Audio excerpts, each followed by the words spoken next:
The girls senior quad, this is going to be spicy. Yes. Because we have Waterford Who are so against Skyline. They each won their heat. They are each essentially repeat crews from crews that had fantastic showings last year. The Skyline crew is identical to the crew that rode in the junior quad last year and won.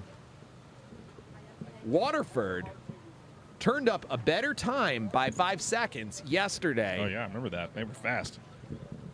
So let's see what we're going to see out of these girls. Yeah, Waterford really one of the crews I was looking forward to seeing row again today, and hopefully in a circumstance that gets them to show us their very best. Right. They were able to just kind of come down the course yesterday in a very controlled fashion, not really revealing what their top end speed looks like. And I've no doubt that we're going to see that here, because Skyline is a class outfit and they will ask questions of Waterford that will elicit the best response. Nice view of the Philly skyline here in Camden, New Jersey as we motor on up to the start of the race. Looks like the wind has shifted around. We're now seeing a little bit of a quartering tailwind from the port side coming from lane 1 to 6. You can see those streaks on the course. It is fast wind here. There's a little bit of light rain. It's gusty too. I know, These crews, they are very, very well trained in the quad, but there is nobody paying attention to the steering as their dedicated job. Yeah. So how is that going to affect things? Remains to be seen. Well, and this is going to be with the strength of this tailwind and the roughness of these conditions. And it looks like we are 10 seconds into this race. That start is crucial. Let's see what we have in terms of positioning. I think the wind is taking out a couple of our drones here. All right. Skyline and Waterford out of the ditch. Yep. And Skyline's laying it down as fast as they can. Looks like Skyline wants to make sure they're making a statement, not letting Waterford get too far ahead. But Waterford is pushing. Seems to be out to a little bit of a lead. Looks like something must have happened there to Agnes Irwin. But we're not restarting this race, it looks like. Oh, look at those conditions. Holy smokes. Yep. Those are rough conditions. Well, let's see. Look at that. Again. Almost white capping there. Look at that. Yeah. White caps coming down the center of that course, along with some rain. Whew. That is just the way you draw it up, John. Exactly. Just the way you draw it up. You really wouldn't want anything different for the national like, oh, just in case championships. the grand finals of our race. No, this is what we were hoping for. Right. And now look at these two crews battle it out here. Oh, wow. Waterford out to about 2/3 of a length lead. But the bow woman in that Skyline crew can still see the stern of that boat. She is not going to let that boat get away. As you said, very experienced tough racers. As nails. Very experienced racers. I've done some coaching of that boat, and I'm afraid of that bow woman because she is that tough. Well, here we go. These two crews are going to be battling it down this course. Let me just ask a question here, guys. Are these two crews maybe just playing a little bit of possum right now? I feel as though they've just kind of made this position in a reserved fashion.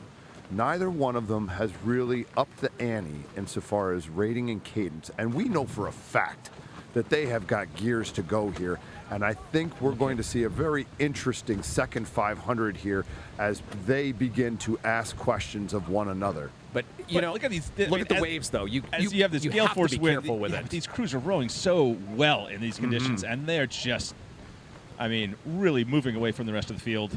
I mean, this really, just as we thought it would be, this is going to be a race for the 1 and 2 are just a class above, and we're seeing that right here in spite of these conditions. Neither of these crews are going to be happy with this silver medal here. No. And look at that push from Skyline. Both these crews pushing hard. I mean, it's going to come down to the last few hundred meters. You know, I think you made a good point, John and Jim, in that, you know, given the conditions here, you may just want to be a little bit more conservative with that gearing to make sure you're getting a good lock, a good send, and that things are clean, or at least as clean as they can be, between strokes.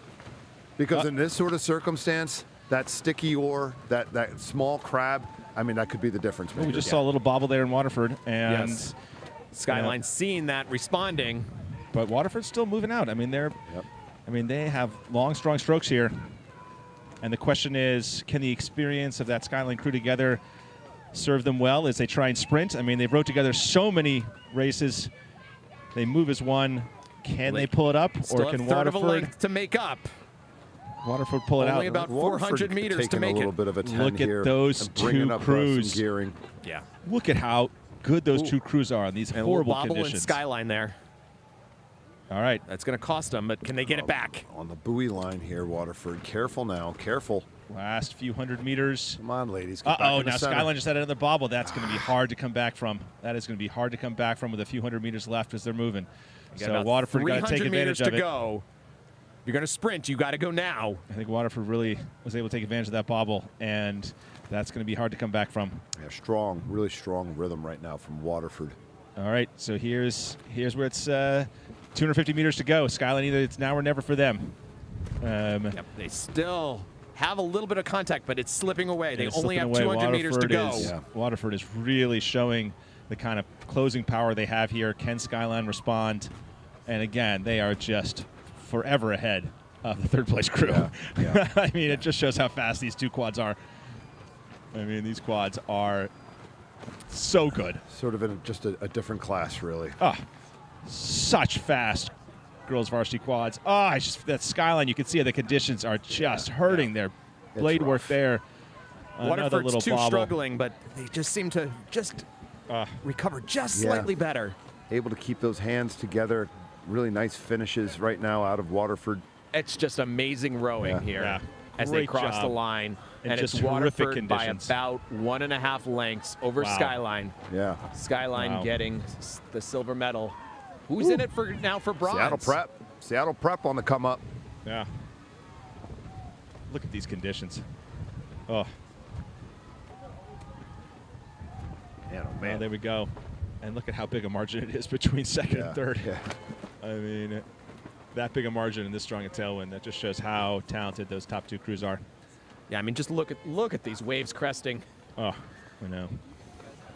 Well, I think the question for the Skyline girls is going to be, what do those conditions do? I mean, they had those two bobbles in the last few hundred meters. It's pretty hard to bring up your rating and mount a charge when that happens to you. Yeah, and I mean, that Waterford crew I give was all credit to lightning them. fast. All credit to them. They are an incredibly fast crew. Yeah. And they handled the conditions better in the last 500 meters. Let's just be honest. I mean, those conditions, both crews are the same conditions, and Waterford handled them better. And in the end, that allowed them to hold off Skyline, a very strong Skyline crew. And look at that, a 20-second margin from second to third. A 20-second margin. I mean, guys, that you is don't see that. unbelievable. At a national chachampionship final, that is does not happen. Unbelievable. It just shows those two crews are just a cut above. I Yeah. mean, wow. Oh, A 20-second you know. margin between second and third. A cut above some other very, very, very Yes. fast and talented Very fast crews, crews. right? You don't end up in the final in the women's quad at the national championship by just happenstance.